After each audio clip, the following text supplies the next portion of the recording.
I applied for my first job in venture capital as a joke. This is a story I've never told before. So there was one day back when I was working at NASA's Jet Propulsion Lab where my roommate came into my room, and this is something he did all the time. He comes up to me and says, Andrew, I say, Ari, what's happening? He says, dude, you know how you were looking for extra interview experience, right? And I said, yeah, of course, because everyone's looking for extra interview experience because we're all working at JPL. Let's face it, it's still working for the government, even though it's rockets, you're getting underpaid and you have ITAR.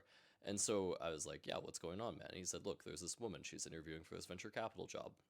She's interviewing everyone from Caltech who applies. And I said, Ari, I'm from Caltech. I could apply, but I don't know what venture capital is. And he's like, dude, just Google it. It's just like Shark Tank. You'll be fine. So I Googled it. Anyways, I submit an application because, of course, I would submit an application. Everyone has to submit an application. And I ended up getting a first round interview because everyone who had gone to Caltech got a first round interview.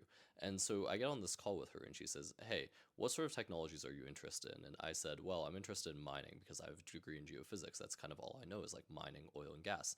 And they're like, great, what type of mining? I'm like, lunar mining, because I've been having a conversation about that at a party. And so, anyways, I instantly moved to the next round because everyone wants lunar mining. Next round, they have me pitch a company. I pick a deep sea mining company, the metals company.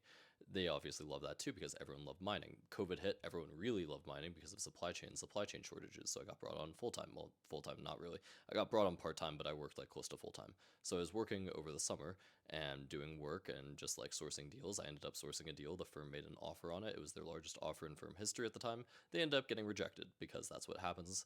The founders liked me a lot, and so they asked me to personally invest. I said, with what money? I work for NASA JPL. They're like, whatever amount you can invest, that's fine.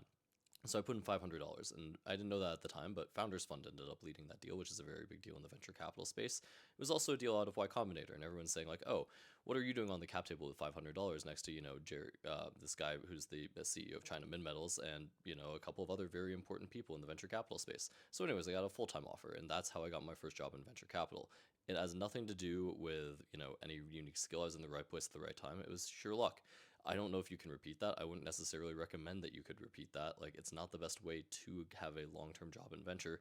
But I do find that a lot of people who end up working in this industry get into it through very weird pathways and through very weird roundabout, who knows what they're doing and they never intended to be in venture and here they are.